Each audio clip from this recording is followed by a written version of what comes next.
You know what time it is. ReZero content from Echidnut. Wrath versus Priscilla and Liliana. Let's get it. I did not expect Liliana's backstory to be one of the best episodes of ReZero Season 3, but I stand corrected. She is such a great character, and her music that she fought so hard to pursue was able to save hundreds of lives this episode. Priscilla... Her backstory was tragic and comical at the same time.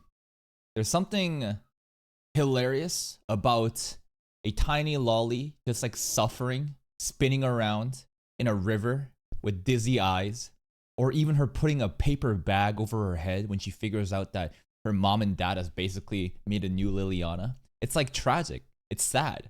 But I couldn't help but just laugh at a lot of those moments. In the backstory, it was nice. It was really nice. And the song kind of like, thematically, it's about like a new dawn, right? No matter how dark it is, the sun will rise. Who was able to save hundreds of lives this episode. Priscilla could have killed Wrath pretty easily at any point, but this whole time she was really just stalling so Liliana could free all these people from Wrath's authority. Really? Why would that matter? Because obviously, if she killed him immediately, people would die. No shit. So it makes a lot of sense. Priscilla was just stalling. Although on Crunchyroll, it says they were actually fighting Capella this episode. Ah, classic Crunchyroll. Yeah, I'm not surprised. You know, it's just like, what do you expect from Crunchyroll, man? Wrath is officially the first Archbishop to fall, though. And as for the next one, it seems like it might be Regulus. I can't really believe that series is already done, though. And if she is done, what about her Authority of Wrath? Where does that go? Because I thought that the whole story of ReZero is Subaru going around collecting it, right? When we defeated Betelgeuse, Subaru was pretty nearby. I don't know exactly what kind of mechanic caused him to, you know, basically get that authority from him. But Subaru has like the witch factor, right? I'm talking about the witch factor right now. There was also the moment when Subaru like signed his gospel with blood red. I don't know what that was all about, but I thought maybe does this attribute to him getting the witch factor? Who knows? Because Subaru thinks his wives might be connected to his authority. And the next episode is extended by 5 minutes, so shit's about to pop off. This episode really made me appreciate Liliana, though. At first, I thought she was just a comic relief side character, but she's so much more than that, and her voice actress fucking killed it this episode. Yeah, the song was great. A lot of people were complaining about her song back when Priscilla and Liliana were visiting the bunkers and she had that first song. Many people was like, boo, mid. I thought it was okay. Her voice is great. Her singing is so good, and they weaved it into the Wrath fight perfectly. And speaking of the Wrath fight, also known as the Lust fight according to Crunchyroll, I loved how Sirius pulled out a hostage and Priscilla didn't even care. She just fucking attacks anyway because the Yang sword doesn't kill people unless she... OP, man. You can selectively choose what you hurt. And there was a meme before about how Amelia basically faltered when Sirius pulled out Tina before, remember, in part 1? And then there was another meme of like, if it was Priscilla, she would just cut them down. I mean, she did, but little added context. Tina is safe. She wants it to. She could fucking peg you with the sword and you wouldn't even feel it. Well, you would feel it, but it wouldn't actually damage you. That's how it works, I think. Okay, 8 husbands is crazy, by the way. Just please let me be 9, or 10, or 184. I can be... 8 husbands at the age of 20. Why is she farming husbands? And why is she single right now? I'm assuming she is. What happened to all the husbands? They all just die? Did she kill them? Is she going around just collecting their assets? Basically, no one is, you know, signing up for a prenup. And Priscilla goes, takes a man and kills them. And then becomes a widowed and just inherits all of their property and then leaves. What's going on? Be any number, and you can kill me. Anyway, the highlight of the episode was not the Wrath fight, but instead Liliana's backstory, specifically the scene where she's in the water spinning. The art, music, and everything was so well done, I really didn't expect her backstory to go this hard. Liliana is such a good character, and she deserves to be happy, and I fucking hate her parents despite... I mean, did the parents do something incredibly wrong? Let's think about this. The parents were against going into the main cities because the jobs would dry up. That's why they target smaller places. Liliana wanted to go to a bigger city and basically said, I'm going to leave. Now, as parents, you should probably stop them. As parents, You should probably be like, you're a child. You're speaking nonsense. But these parents was like, all right, see ya. But what kind of parents are these? Are these parents living in the modern civilization, accustomed to, cultures as we know it? No. They're random traveling bards. So they're gonna have a little bit more like loose standards, I guess. And they were so quick to move on and make another Liliana. For sure, it's pretty fucked up. But I feel like customs and cultures of traveling bards is what they did so overtly evil and cruel. Liliana's the one that basically left. Despite her mom being kind of hot, I just thought it was so fucked up how they weren't even sad that their daughter left. It's like they just had another kid and forgot all about Liliana. We don't know if they were not sad or not though, right? Because they could have been, mourning. They could have been really just tragically just, crying when Liliana left. But then they got over it and decided we got to move on. We're going to make a new child now. Now, the source material definitely could prove me wrong. But in the anime perspective, we don't really know what happened. In the novels, they even said something like, now that Liliana's finally gone, we can have more food for ourselves. Just okay, they're savages. All right, they're savages. Objectively true, right? Less mouths to feed? Great. But like, shouldn't you, I don't know, like care about your children? Like that's what you first think about? I'm like, aha, that kid's gone. We got more food for ourselves. Truly goes to show you that traveling, bards and, entertainers like that, they don't really have any type of education. They don't really have any sort of like morals or ethics. They're just kind of just out for themselves. And yeah, they're pretty shitty parents, absolutely. Absolute pieces of shit. But on a brighter note, when Liliana was being chased by one of those demon dogs from season 1, it reminded me that Subaru actually met Liliana back then. It was just a side story, but she actually shows up at that same village in season 1, and she meets Amelia, Subaru, Rom, Rem, and Roswell, and performs a song, and they end up like fighting monkeys in a cave or something. What the fuck? That's a cool little side story. I didn't read the whole story, okay? That shit was 115 pages. I love Liliana, but not that much. And not the most important, compelling side story, but that's pretty cool that they already met once. But in the anime, it felt like when we first met Liliana, right? At Priscilla, it was like, hey, nice to meet you for the first time kind of deal, rather than, hey, remember that one time that we fucked up monkeys together? I just thought it was interesting how this season Subaru acted like he just met her, but they've actually crossed paths already way back in season 1. I guess he didn't remember her. Liliana mentions Reed and Flugel this episode, which didn't happen in the novel. They were just called heroes. So I love that the anime took the liberty of using their actual names because they're very important characters in the lore. Reed was mentioned twice actually, with Liliana calling him the Sword Saint, and Garfield has mentioned him as well, saying, that's right, Garfield studied Reed's martial arts through a book. Reed Estrella unsheathed his sword in front of the dragon and smiled. Reed also happens to be the name of Reinhardt's sword. Now, Flugel is just one of the biggest mysteries in ReZero. What do we know about Flugel? He could be the sage, because he's a wise man. But that's a synonym, it's not confirmed. Flugel also is like, it's not like a German name. And also, wasn't his name written in Japanese in that Flugel tree? So it's like, hold up, how would he have written Japanese? Is he Japanese isekai character himself? Or you could assume as well, if the timeline fits, Hoshin of the Wilderness, were they acquainted?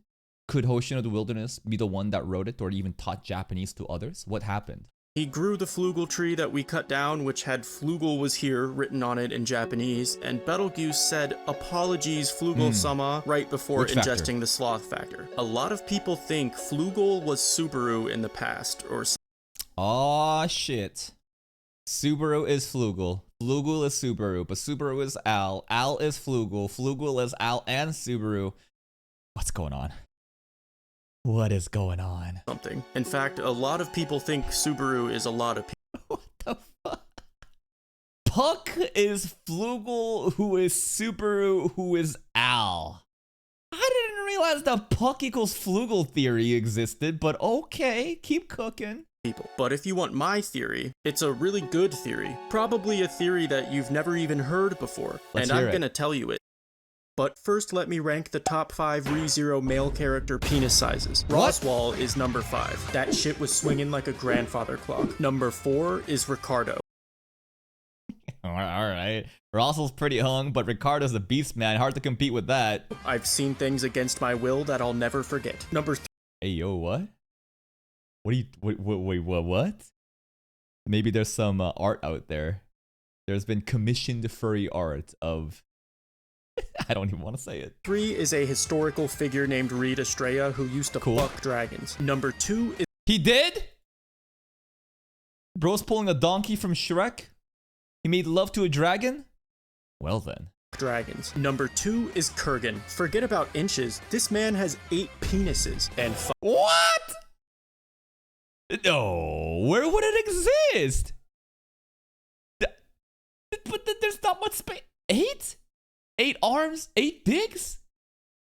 Now, if that is the male race species of the multi-armed people, what about the female? How many do they have? Multi-booba? Multi-coochie? How does that work?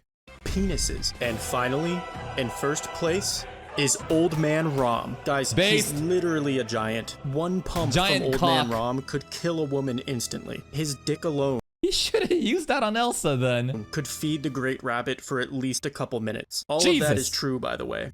Great Rabbit feeds on Ramji's dick. It was written in my gospel. And if you're wondering which character has the smallest, well, you will find the answer you seek in the title of the episode next week. As for the cut content... Regulus. The little king. Why don't we just do a penis size contest? What about the theory? Whoa. What about the Flugel theory? Hold up, go back to that. You said you're gonna say it after the penis tier list. This episode, it was mostly just negligible dialogue and some funny insults from... Why are you talking about cut content right now? Where did this theory go? He's baiting us. Liliana to Sirius. And then at the end, Subaru had a scene where he feigns death to trick Regulus into thinking he won, but there wasn't really that much cut content. However, this episode added new scenes that weren't in the novel, which I normally love to see. However, in this case, it's... Again, so tragically funny. Liliana crying as she realizes her parents have moved on so easily, but there's a paper bag over her face. It's just, god damn it. It's a bit of a double-sided dildo because last episode had some of the biggest cut content in the entire series. Reinhardt getting his leg blown off by Regulus breathing on it was completely removed, yet this episode gave Liliana's chapter a perfect one-to-one adaptation and then added additional content that wasn't even in the novel. And I feel bad for saying this because I love Liliana and this was a great episode, but I'm just confused. How did we not have enough time to adapt the biggest moment of the Regulus fight, yet... Lolicons. It's easy. Clearly, there is a preference for Liliana and Lollies over at Studio White Fox and whatever team that worked on this specific episode. They decided to, you know what? We gotta go all out for Liliana's backstory. Yep, that's what we're gonna do. Yet this episode, we had so much extra time that we had to make shit up that didn't even happen. Maybe I'm just overreacting though, because I do have a bit of a sore pussy about cut content, because last season, my favorite... The Omega theory, bro. Project Omega. It's not even a theory. It happened. Moment in the entire novel got cut. I'm still recovering from that. But yeah, beautiful episode. One of the best in the entire season, honestly. I feel stupid for not being hopeful after I saw the preview. If you don't know what I'm talking about, ReZero drops a preview of the episode a day. Yeah, and you guys cry so fucking hard about the previews, man. It's insane. The amount of solo leveling preview farming that we do, everyone loves it. Everyone fucking loves it, and shoutouts to a boy dude reviews. He covers it. The preview PV into the actual PV. But for ReZero stuff, bro, every comment on the video is just don't watch this, don't watch this, don't watch this, don't watch this. PV sucks. Stop. It's Jesus fucking Christ. Day before it airs, and this week's preview was basically just a compilation of all the worst scenes. There were so many good cuts. Yeah, that's one thing though. That's objective. Even in those comments that was saying don't watch the PVs, it's saying the PVs are just ass. ReZero previews, for whatever reason, they're just really low quality. They don't do it justice. They could have showcased and they chose this one. I don't know why they did that. Also, this whole concept of Kiritaka being creepy is Kind of valid, to be honest. He had a great moment. I love how Kiritaka showed up out of nowhere and saved Liliana with the funniest T-pose dive. But this scene here... Listen, she's 22, okay? She's not being like solicited by like, you know... Like, this is not diddling happening, alright? She's a grown-ass woman. Kiritaka is a grown-ass man. He could honestly be younger than Liliana, which would be even funnier. But yeah, it does look like, you know... Does look like the diddler. Funny thing here with the mom and the son over here. Cover your eyes, Timmy. Don't look at what's happening. Kind of valid, to be honest, but at the same time, it made me think that if the roles were reversed, I don't think anyone would care. Yeah, because double standards exist for a reason. And if Priscilla was a man, she'd be in fucking prison, right? Yep, that's why double standards are actually great, man. That's why we can have these scenes. Or we could just not have double standards and both guys and girls could do this, but hey, I'm not the one that dictates how society is ran. The man, she'd be in fucking prison, right? I mean, imagine if she whipped out her dick here. The double standard, I'd still suck it. Amazing episode though, absolute 10 out of 10. This episode adapted Liliana's named chapter, and I think they definitely did it justice. And maybe this is a slight spoiler, but next episode, we'll be adapting Regulus's named chapter. And again, here we go. Regulus backstory incoming. And it's an extended episode, so I can't fucking wait. Thanks everyone for watching. I'm Liliana, and... What? Liliana? You're Echidnut. I can't believe he baited us, bro. I can't believe he baited us with this, saying, I got a theory, and then just gave us a ReZero penis tier list because we're just out of content with this episode. There's no cut content. We just have to make shit up. Now, Al equals Subaru theory.